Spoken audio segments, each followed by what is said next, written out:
दोस्तों नमस्कार। Electrical and more channel में मैं संदीप चौहान आपका फिर से स्वागत करता हूं। दोस्तों आज के वीडियो में मैं आपको बताऊंगा कि आप 3 फेज इंडक्शन मोटर को सिंगल फेज से कैसे चला सकते हैं। जैसा कि दोस्तों 3 फेज इंडक्शन मोटर को सिंगल फेज से चलाया जा सकता है, लेकिन सिंगल फेज से चलाने के काफ़ी सारे ड्रॉबैक्स हैं। जैसे सिंगल फेज से यदि हम 3 फेज इंडक्शन मोटर को चलाएंगे तो तीनों फेज के अंदर पर्याप्त वोल्टेज नहीं मिलेगा, जिससे हमारी इंडक्शन मोटर जल सकती है। और इसके साथ ही यदि हम इंडक्शन मोटर को लोड पे चलाएंगे तो हमारी जो मोटर है वह ओवरलोड के अंदर ट्रिप हो जाएगी। लेकिन फिर भी हम 3 फेज इंडक्शन मोटर को घर की सिंगल फेज सप्लाई से चला सकते हैं।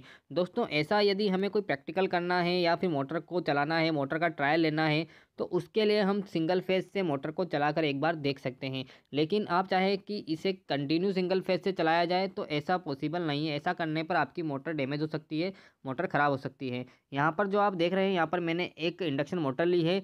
मोटर को सिंगल फेज से चलाने के लिए मैंने एक कैपेसिटर लिया है और एक एमसीबी ली है। सबसे पहले फेज और न्यूट्रल हमारी एमसीबी पर आएंगे, जैसा कि आप यहाँ पर देख सकते हैं। इस तरीके से फेज और न्यूट्रल को आपको कनेक्ट करना है।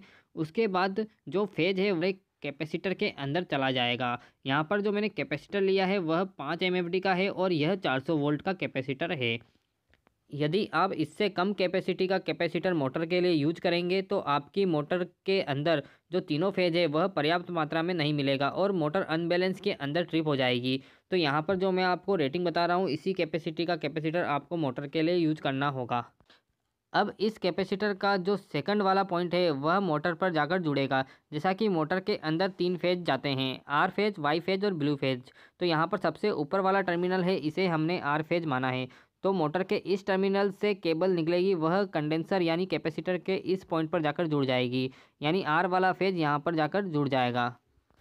अब इसी प्रकार मोटर के अंदर से जो येलो वाला फेज निकलेगा वह कैपेसिटर के इस पॉइंट पर जाकर कनेक्ट हो जाएगा।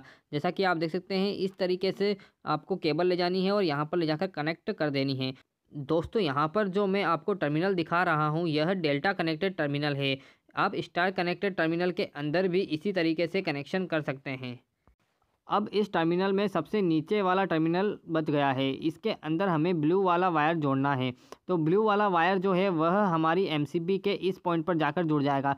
जैसा कि आप देख सकते हैं, यहाँ पर एमसीबी में हमने न्यूट्रल सप्लाई ली है, तो ये ब्लू वाला वायर न्यूट्रल सप्लाई के साथ जुड़ जाएगा।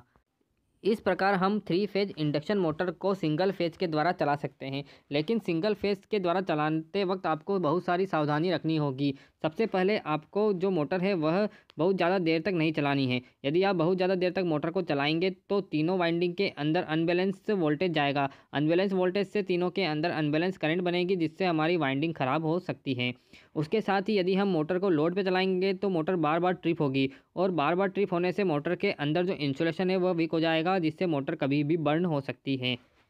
उसके साथ ही यदि मोटर के अंदर रिले लगी है तो मोटर बार बार अंडर वोल्टेज में, ओवर वोल्टेज में और अनबैलेंस के अंदर ट्रिप हो जाएगी।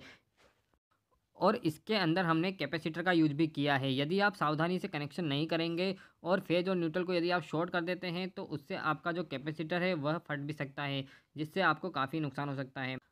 तो दोस्तों उम्मीद है कि आपको समझ में आ गया होगा कि 3 फेज इंडक्शन मोटर को सिंगल फेज से कैसे चलाया जा सकता है। दोस्तों यह वीडियो आपको कैसा लगा मुझे कमेंट सेक्शन में ज़रूर बताएं। और दोस्तों इसी तरह के वीडियो देखने के लिए आप मेरे चैनल को सब्सक्राइब भी कर लीजिए। थैंक यू साथियों, thank you so much for watching my video. Thank you so much.